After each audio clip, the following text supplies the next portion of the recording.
Alright, let's dive into something that's been making headlines lately, the 2025 Eaton fire in Los Angeles. But here's the kicker, it wasn't just another wildfire. According to fire officials, this one was sparked by equipment from Southern California Edison. And let me tell you, this story is layered with accountability, tragedy, and some serious questions about how we manage infrastructure in high-risk areas. First off, what makes this really interesting is the scale of the devastation. 19 lives lost, over 9,000 homes and businesses damaged or destroyed, and 22 square miles scorched. That's not just a fire, that's a catastrophe. And the fact that it was caused by an out-of-service tower? That's a detail I find fascinating. You'd think something not in use would be, well, safe. But no, electrical arcing events on this tower ignited dry brush, and within 12 seconds, the fire was unstoppable. It's a stark reminder of how fragile our systems can be, even when they're technically offline. Personally, I think this raises a deeper question. How well are we maintaining critical infrastructure in wildfire-prone areas?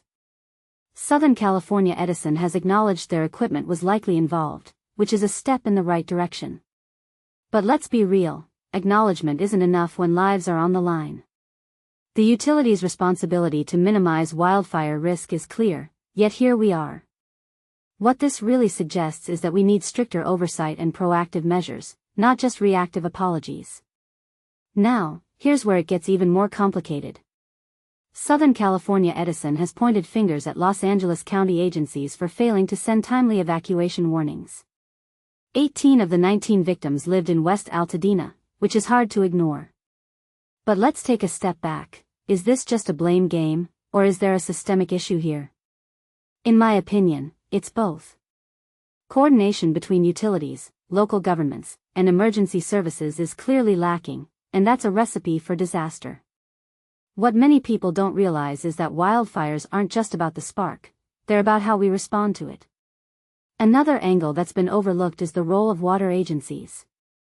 SoCal Edison claims Pasadena Water and Power didn't provide enough water to firefighters, leaving them with limited resources. If true, that's a massive failure. But it also highlights how interconnected these systems are. A wildfire isn't just a fire department's problem, it's a community's problem. And when one piece of the puzzle fails, the whole thing falls apart. What's also striking is the timing of this fire. It burned alongside the Palisades Fire, one of the most destructive in California's history. That's not a coincidence. Extreme weather conditions, high temperatures, low humidity, powerful winds, created the perfect storm. But here's the thing, these conditions aren't going away. Climate change is making them more frequent and more intense. So, if we're not rethinking how we manage infrastructure and emergency response, we're setting ourselves up for more tragedies. From my perspective, this isn't just about Southern California Edison or Los Angeles County. It's about a broader failure to adapt to a changing world. Wildfires are no longer rare events, they're a regular part of life in many regions. And yet, our systems haven't caught up. We're still reacting instead of preventing. One thing that immediately stands out is how much work we have to do to make our communities resilient. So, where do we go from here? Personally, I think accountability is key. Southern California Edison needs to take full responsibility, not just for the fire but for improving their practices. Local governments need to ensure better coordination and communication. And as a society, we need to invest in infrastructure that can withstand these challenges. Because if we don't, the next Eaton fire isn't a matter of if, it's a matter of when.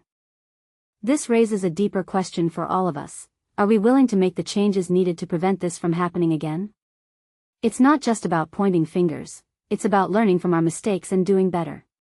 Because at the end of the day, 19 lives were lost, and that's something we can't ignore. What do you think? Let me know in the comments below.